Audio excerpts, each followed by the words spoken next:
Hi everyone, welcome back to Easy Learning. In today's video, I will show you how to use one of the most powerful tools in Excel, the SUMIF function.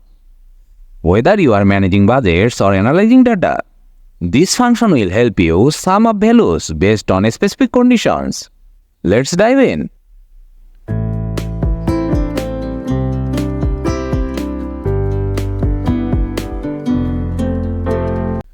So, what is the SUMIF function? The SUMIF function allows you to add values that meet a specific condition. Imagine you have a list of sales, but you only want to total the sales for a particular product or region. With SUMIF, that's super easy.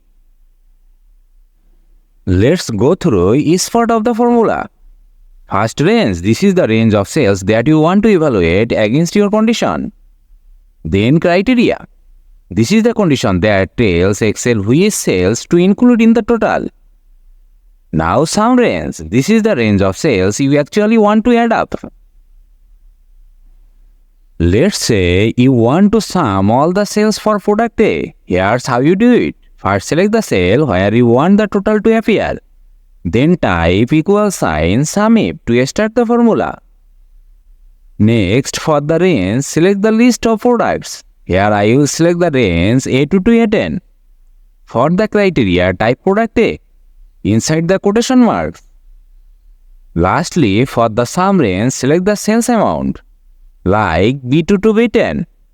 Make sure your criteria are in the quotation marks.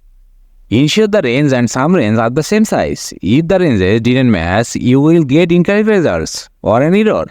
So your formula will look like this. Now hit enter and Excel will instantly add up all the sales for product A. Now let's say you want to sum all sales over 300. Here's how you do it. First select the cell and type =sign SUMIF. Double click the SUMIF command. For the range, select the sales amount B2 to B10. For the criteria, type greater than 300 inside quotation marks. Since we are summing the same range that we are evaluating, we don't need to include a separate sum range this time. So the formula looks like this. Now press enter and Excel will sum up all sales over 300. And that's it. If this video helped you, be sure to hit that like button and subscribe for more Excel tips and tricks. And if you have any questions, drop them in the comments below. See you in the next video. Thank you.